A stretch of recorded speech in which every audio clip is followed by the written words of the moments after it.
చాలా అనుమానాలు వ్యక్తమవుతూ ఉన్నాయి. సో తెలుగుదేశం పార్టీ నాయకులు కొన్ని అనుమానాలు వ్యక్తం చేస్తూ ఉన్నారు. దాంతోపాటు నిపుణులు కూడా అనుమానాలు వ్యక్తం చేస్తూ ఉన్నారు. మనతో జాయిన్ అయి ఉన్నారు కృష్ణరాజు గారు, senior journalist and political analyst. అలాగే సయ్యద్ రఫీ గారు, తెలుగుదేశం పార్టీ అధికార ప్రతినిధి, ఆ పార్టీ సీనియర్ నాయకులు. నమస్కారం కృష్ణరాజు గారు అండ్ సయ్యద్ రఫీ గారు. సయ్యద్ రఫీ గారు, మీకు కూడా ఏమన్నా అనుమానాలు ఉన్నాయా? ఇప్పటివరకు చాలా చెప్పాను నేను. సీఎం స్థాయి వ్యక్తి, 16 ఏళ్ల ఓల్డ్ హెలికాప్టర్ ఇది, తక్కువ ఎత్తులోంచి కూడా పడిపోయిన తర్వాత కూడా చల్లా చెదరైపోయాయి పార్ట్స్. అసలు ఏంటి, ఏం జరుగుతుంది ఏంటి అనేది మీ క్లారిటీ ఉందా రఫీ గారు?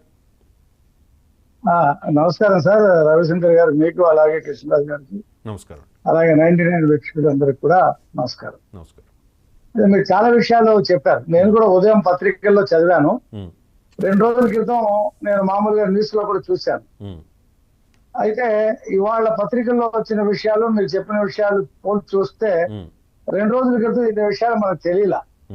అంటే స్టాండ్ బై హెలికాప్టర్ ఒకటి ముంబై నుంచి వస్తూ పూణేలో అది పడిపోయింది, 4 గాయాలయ్యి ఆ చెట్టు మీద కూలింది కాబట్టి ప్రమాదం తప్పింది అనేది మనం అప్పుడు చదివినటువంటి వార్తలు. మరి ఇప్పుడు ఏంటంటే అది 16 సంవత్సరాల హెలికాప్టరు, విఐపీలకి, ముఖ్యంగా చీఫ్ మినిస్టర్ ఆ లెవెల్లో ఉన్న వాళ్ళకి 10 సంవత్సరాల లోపు దానికి లిమిట్, సర్వీస్ లిమిట్ ఉన్న హెలికాప్టర్లో వాడాలనేటువంటి నిబంధన ఉంది. మరి ఆంధ్రప్రదేశ్ చెందినటువంటి ఏవియేషన్ అధికారులు ఆ హెలికాప్టర్ ని ఎందుకు ప్రిఫర్ చేశారు, ఎలా ప్రిఫర్ చేశారు, వాళ్ళకి అనుభవం లేదా, లేకపోతే కావాలని చేశారా, లేకపోతే ఏంటి అనేది లోతైనటువంటి విశ్లేషణ చేస్తే గానీ అర్థం కాదు.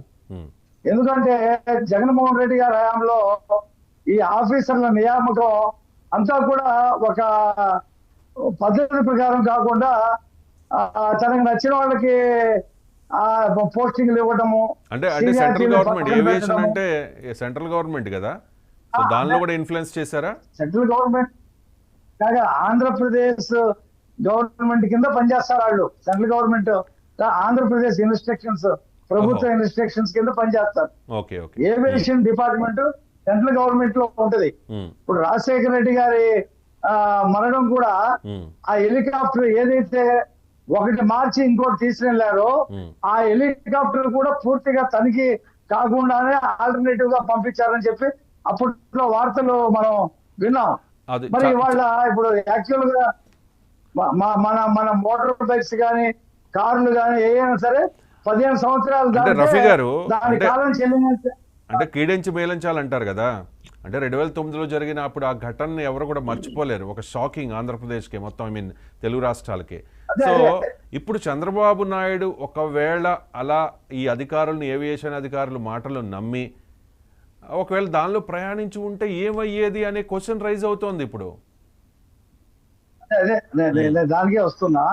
ఇప్పుడు మనకి ఇండియన్ స్టాండర్డ్ లో మోటార్ బైక్స్ కానీ, 4 వీలర్స్ కానీ, ఇక పైన హెవీ వెహికల్స్ కానీ 15 సంవత్సరాలు దాటితే వాటి కాలం చెల్లింది అనేటువంటి లెక్క ఉంది. గవర్నమెంట్ రూల్స్ ఉన్నాయి. వాటిని స్క్రాప్ చేయాలని చెప్పేసి కూడా కేంద్ర ప్రభుత్వం అనేక సార్లు చెప్పింది.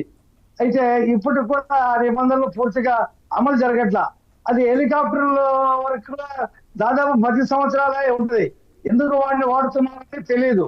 ఇప్పుడు పొరపాటున చంద్రబాబు నాయుడు గారు అదే హెలికాప్టర్ లో ఎక్కి ఉండి ప్రమాదం జరిగి ఉంటే దానికి ఎవరు బాధ్యత వహిస్తారు?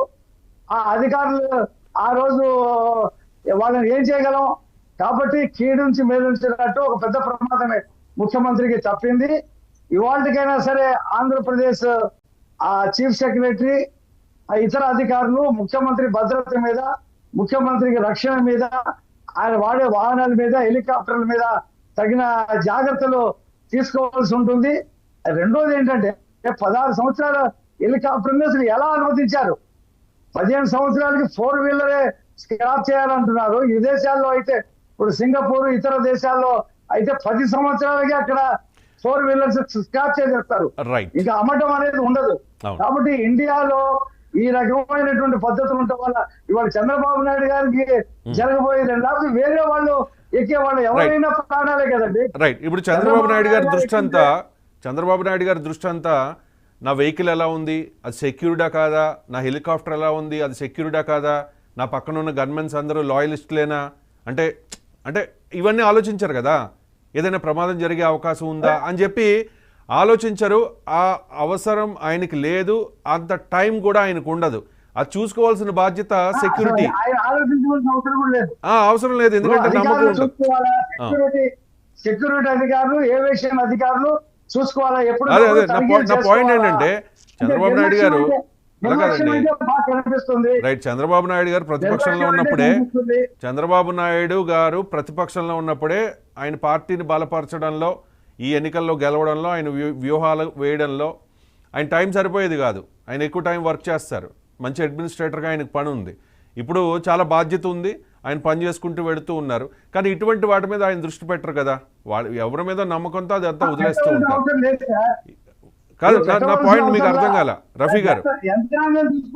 అదే వాళ్ళు చూసుకోవాలి. వాళ్ళు చూడలేదు, ఇది జరిగింది అంటే మరింత జాగ్రత్త పడాల్సిన అవసరం ఉంది. కొంతమందిని అనుమానించాల్సిన అవసరం కూడా ఉంటది. అనుమానించాలి. వాళ్ళ మీద ఇప్పుడు దాన్ని సర్టిఫై చేసినటువంటి వాళ్ళు అక్కడ నుండి ముంబై నుండి పంపించడానికి క్లియరెన్స్ ఇచ్చిన అధికారుల మీద చర్యలు తీసుకోవాలి.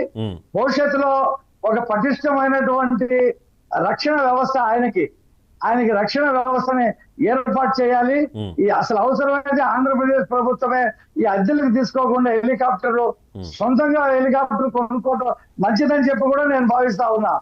ప్రభుత్వం ఆ దిశగా కూడా అడుగు వేయాల.